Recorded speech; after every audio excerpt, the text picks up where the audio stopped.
Are there warning signals or red flags of aggression that we should be on the lookout for when we meet someone for the first time?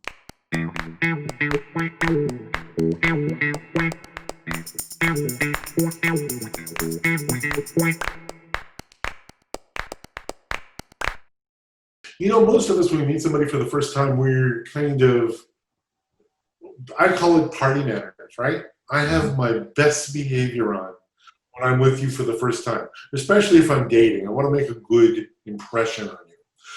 But if I'm at an interview, right? If I'm going to be interviewing a new boss or a possible new employee. And so we know at those times that we're going to be on our best behavior, and so is the other person. And so we can look for the signals. Does that person raise their voice? Or do they really get out of control, like being physical, pounding on the desk, pounding on the wall? If you see the big physical signs on that first meeting, you're going to want to walk, don't run the opposite direction, right? But keep in mind that as long as everything is going well, as long as everything's going the way I want it to, I have nothing that's going to make me feel aggressive, right? Aggression comes out when we get challenged. And so we start looking not so much for behaviors when everything's going well, but what happens, like let's say you're out at a restaurant and you're looking for the check and the check's not coming and the person that you're with is getting very irritated, right? They start, making snide, sarcastic comments about the restaurant or the server. Though that would be a red flag. That's something you're going to be on the lookout for. So just watch and don't worry so much about them when everything's going well. See, and sometimes if you're dating and you're feeling comfortable enough to do it, try pushing a button.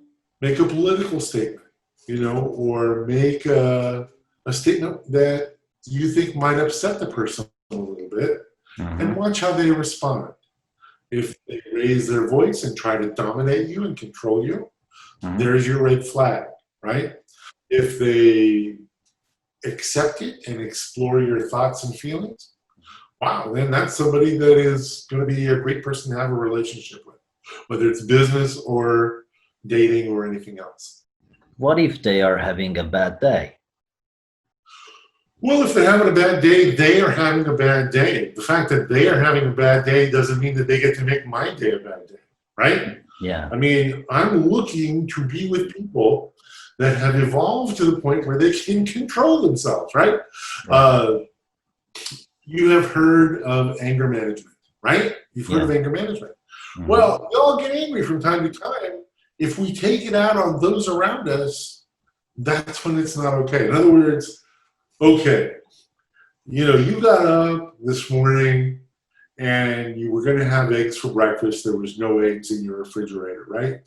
So then you went and looked for last night's steak leftovers, but then your roommate ate that, right? And so now you've gone through all morning, you didn't even have the right breakfast, so you're irritable with me, right? Well, okay, I don't mind if you tell me, and if you want to say, wow, I didn't get breakfast, so I'm a little irritable. Okay. But if you then grab my sandwich out of my hands and say, damn it, well, then forget it. That's not going to work for me, right? Yeah. So Right. Everybody gets upset. Everybody gets angry from time to time. But the trick, the evolution, right? The person that we want to be with is that person who is aware that they have the thoughts, they're aware they have the feelings, but they're able to control their behaviors anyway, right? So we always have to separate thoughts, feelings, behaviors. Think whatever you want, feel however you need to feel, but watch what you do, right? And that's what when I'm looking at relationships, that's where my judgment's going to come from. Thank you. Now, the other question is, at what point does aggression become unacceptable? I love that question. I love that question. Obviously, if you are the perpetrator, if you are the aggressive one, and you're in jail, right? Yeah. Then, hey, your aggression became unacceptable, right? But ultimately, it is up to others to determine the limits of aggression on the aggressor. What I mean by that is, at what point does aggression become unacceptable? That's really up to the victim. How much are you willing to take? What are you willing to put up with? You are probably aware that there are people that spend years and years in domestic violence relationships where they are beaten and battered, right? Where their children are threatened, right? And they stay in those relationships. Now, they have their reasons. Those relationships can be very difficult to escape. But the fact that they're still in it means that in some way or shape or form, that aggression has become acceptable to that individual. So this is where I would ask anybody viewing this to look inside themselves and think about the question. Just ask yourself, what are my limits? What do I accept? What is the right amount of aggression? If I love somebody, can I accept a little bit? What if they're aggressive all the time? What if they're aggressive once in a while? What does the aggression look like? Now, like you said, everybody can have a bad day, and a good partner is going to forgive a bad day. But if that bad day means waving a gun around, maybe not, especially if I have children, right? Yeah. If the bad day means throwing a shoe at me, if the bad day means punching walls, right? Yeah. Those are very intimidating behaviors to live with, very uncomfortable. And so that's where, it can become unacceptable. How much do you accept? It's really up to you. But if you are with an aggressive partner, that partner will dish out everything you are willing to accept. So it's on you to set that boundary and say, no further than this. Stop right now. Should we stop them right at that time, or should we wait for a while? Well, it depends. You have to assess the risk, right? I mean, if there's risk, if somebody's waving a gun around, no, you don't wait. You get out. If somebody's got their fists up, get out, right? Yeah. If somebody says, you know what, I'm sorry, honey. Just give me a few minutes and I'll calm down. Well, then sure, you go to your separate corners, you go to your room. But one thing that people tend to do with aggressive people, the aggressor does not want to confront the fact, usually the he, right, was aggressive, right?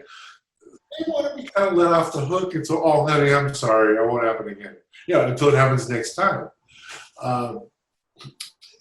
And the problem gets swept under the carpet, whatever it was that triggered it. So this idea of we're going to separate, yes, separate, but then come back and resolve it, right?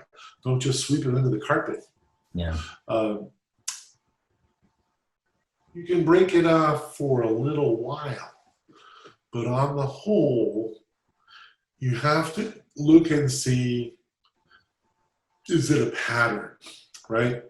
We all make mistakes. We all have bad days. If you have a pattern of yelling, if you have a pattern of threatening, if you have a pattern, I had one person dump a box of Jell-O on his partner's head because he was angry, and he wasn't even angry at her, right? That's aggression. That's real life. And so what is the response to that? Well, if you stay with that, then you're going to get more of that unless you take steps to change that.